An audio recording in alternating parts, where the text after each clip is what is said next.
I think as an Italian myself, born and raised in Italy, I have much to be grateful for. My country wouldn't have been liberated if it wasn't for the effort of all the Allied service members.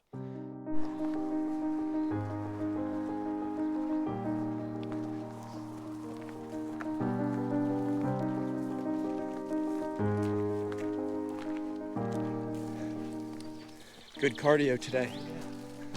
Think this way, guy.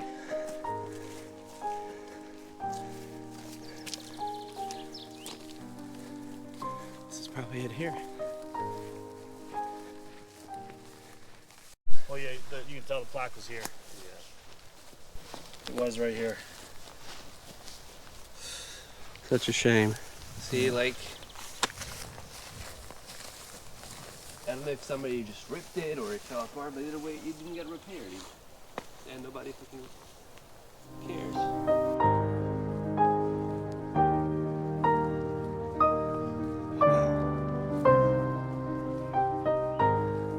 All right, so the spot that we're at right now, it's the Audie Murphy cave. So Audie Murphy was a squad leader in the 15th Infantry Regiment, 3rd Infantry Division.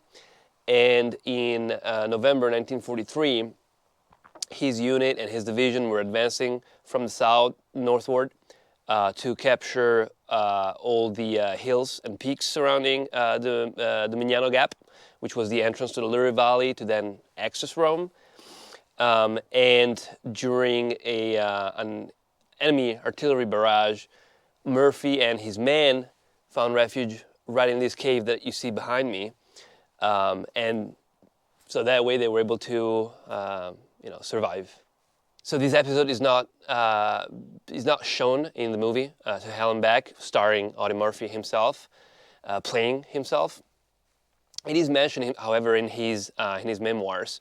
But as you know, sometimes fitting everything in a movie, something that happened in reality, making it fit in the movie is not the easiest of things, and that applies particularly to Audie Murphy, who was the most decorated soldier, American soldier in World War II.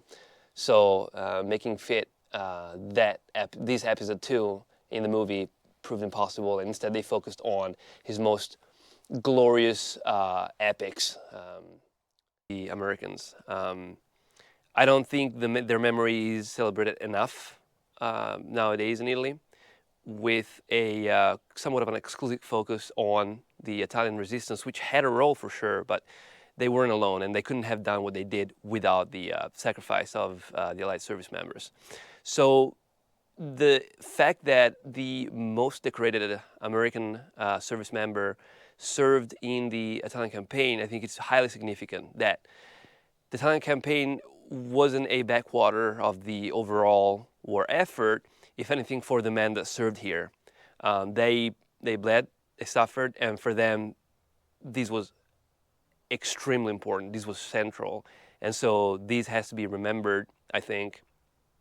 And the effort, especially of the 3rd Infantry Division, which was considered one of the best regular infantry divisions in the U.S. Army, and they served in Italy, and that was certainly a formative point for their lineage before going on to serve in Europe, in Northern Europe. So they fought in very intense, very excruciating and tough battles in Italy, and the public seems to forget about these battles that were extremely important and need to be studied. So there you have it, another fascinating sight from the Italian campaign. A small, humble, obscure, hidden landmark right off one of the main roads heading into Cassino. Home for a very short time of Audie Murphy, war hero, America's most decorated combatant, and later on, star of the movie, in which he plays himself to hell and back. Fascinating stuff. We'll see you next time on Real History.